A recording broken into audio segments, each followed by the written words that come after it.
नमस्कार दोस्तों, एक नए वीडियो में आपका स्वागत है। इस वीडियो में हम लोग समझने की कोशिश करेंगे एनसीईआरटी के बारे में।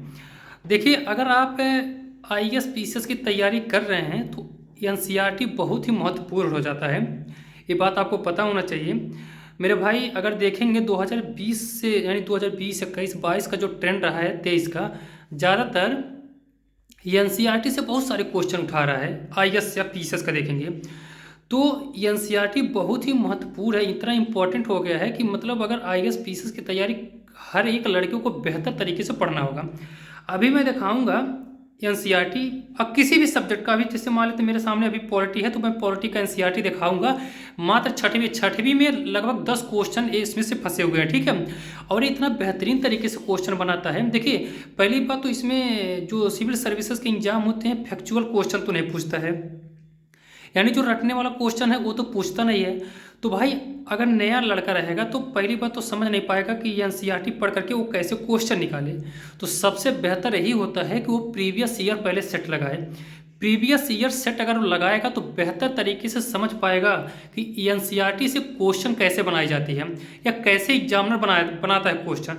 तो बहुत बेहतरीन है। अभी मैं दिखाऊंगा, मेरे पास अभी सामने यहाँ पे है छठी का एनसीईआरटी, पॉलिटी है। हाँ, पॉलिटी का है, सामाजिक एवं राजनीतिक जीवन पहला, यानी छठी का एनसीईआरटी है। पॉलिटी में मैं बताऊंगा बेहतरीन तरीके से हमने पढ़ रखा है।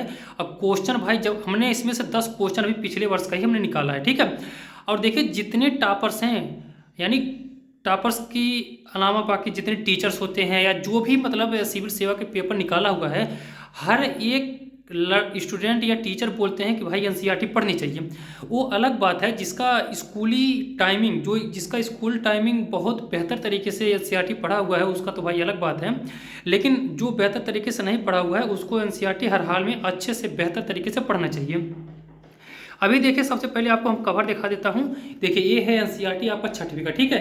चाहे इंग्लिश में लेंगे या हिंदी में, यही आपका एनसीईआरटी है छठी का। कौन सा? पॉलिटी का, ठीक है। पॉलिटी का एनसीईआरटी ले लेंगे किसी भी शॉप में। एनसीईआरटी तो एक ही लैंग्वेज का लिखा रहता है, राइट कोई भी हो, जैसा एनसीईआरटी रहता है वैसे ही उसमें छपी होती है, ठीक है। इसमें से देखिए, हम आपको इसमें से हमने बेहतर तरीके से पढ़ रखा है। क्वेश्चन कई सारे फंसे हुए हैं, ठीक है।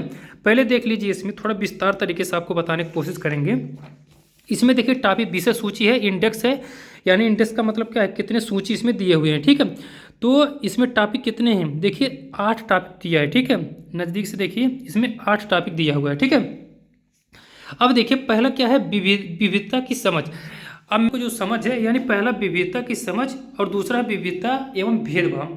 भाई यहाँ से इतने सारे क्वेश्चन उठा देते हैं, आपको लगेगा यार ये विविधता भेदभाव क्या है, लेकिन मेरे भाई यहाँ से 4 वर्ड पे इतना ज़्यादा क्वेश्चन उठाता है। एक विविधता, एक असमानता, गैर बराबरी और एक रूढ़िवादी।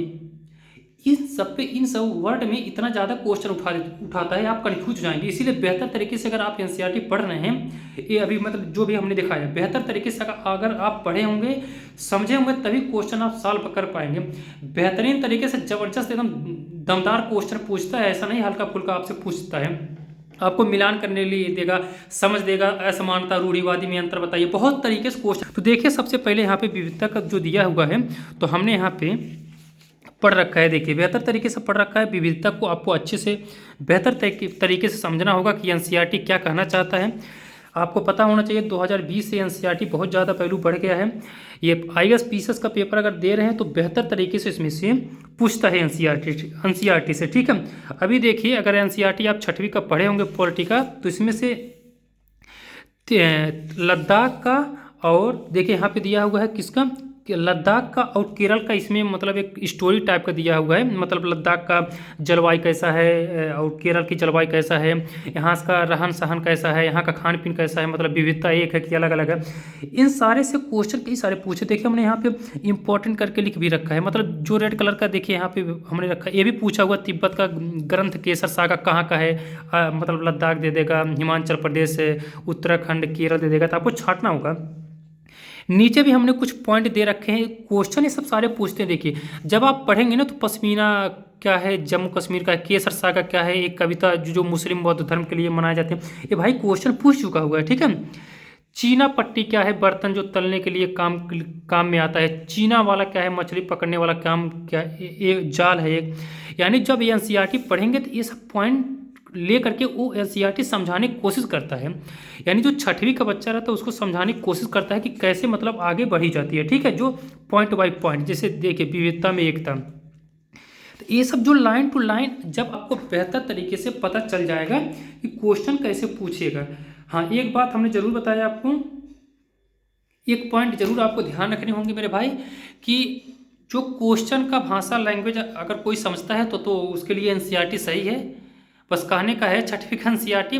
लेकिन अगर क्वेश्चन का लैंग्वेज आप नहीं समझ पा रहे हैं, जो एग्जामिनर पूछता है आईएएस पीसीएस का, सिविल सर्विसेज का, तो क्वेश्चन भी आप हल नहीं कर पाएंगे और बेहतरीन तरीके से एनसीईआरटी भी आप अपने माइंड में, अपने खोपड़ी में नहीं बैठा पाएंगे, समझ नहीं पाएंगे। तो सबसे बेहतर यही है कि आप एनसीईआरटी का क्वेश्चन देखिए, एनसीईआरटी का क्वेश्चन देखिए, उसके बाद से एनसीईआरटी पढ़ना स्टार्ट करिए, उस मज़ा आ जाएगा। और उसके बाद भी अगर दिक्कत आ रहा है तो सबसे बेहतर यही है कि भाई बहुत सारे ऐसे टीचर हैं जो फ्री में पढ़ा रखे हैं एनसीईआरटी, उन टीचर से आप पढ़ सकते हैं। मैं भी एक टीचर से पढ़ा हुआ हूँ, रिजल्ट मित्र करके है, वहाँ पे जाएंगे तो बेहतरीन तरीके से समझा करके उन्होंने पढ़ाया हुआ है, एकदम फ्री में हो, कोई दिक्कत नहीं है, आप जा करके वहाँ पर पढ़ सकते हैं, ठीक है। बाकी हमारे पास एनसीईआरटी तो है, एनसीईआरटी का भाई वैल्यू बहुत ज़्यादा है, एनसीईआरटी पढ़ेंगे तो बहुत बेहतर होगा। एनसीईआरटी प्री में काम करेगा, आपका मेंस में काम करेगा, यहाँ तक कि कुछ वर्ड को लेकर के इंटरव्यू में भी पूछ लेते हैं ये सब। देखिए वो छठवीं का था हमने दिखाया, ये सातवीं का है, आठवीं का, नौवीं, 10वीं, 11वीं, 12वीं सब मेरे पास है। ये किनारे से भाई उसको पढ़ना ही पड़ेगा। पहले मैं भी क्या करता था, एनसीईआरटी पर उतना ध्यान नहीं देता था, जो एडवांस कोर्स होता है उसी पे ध्यान देता था। लेकिन बाद में पता चला नहीं मेरे भाई, एनसीईआरटी पढ़ना बहुत ज़रूरी है, क्योंकि बहुत सारे क्वेश्चन जो डायरेक्ट यहाँ से क्वेश्चन उठाए जाते हैं एनसीईआरटी, उसको आप पढ़ेंगे तो बेहतर तरीके से क्वेश्चन सॉल्व कर पाएंगे, अन्यथा बहुत दिक्कत होने वाली है। एनसीईआरटी इसीलिए आपको पढ़नी ही होगी, ठीक है। तो आप समझ गए होंगे मैं क्या बताने वाला था, कि एनसीईआरटी बहुत ही इंपॉर्टेंट है। और 4 सब्जेक्ट का एनसीईआरटी तो आपको हर हाल में पढ़ना होगा। एक इतिहास का हो गया, बाकी पॉलिटी हमने बताया, और जियोग्राफी का, और एक सबसे ज़्यादा जो इम्पोर्टेंट होता है वो इकोनॉमी का होता है, ठीक है।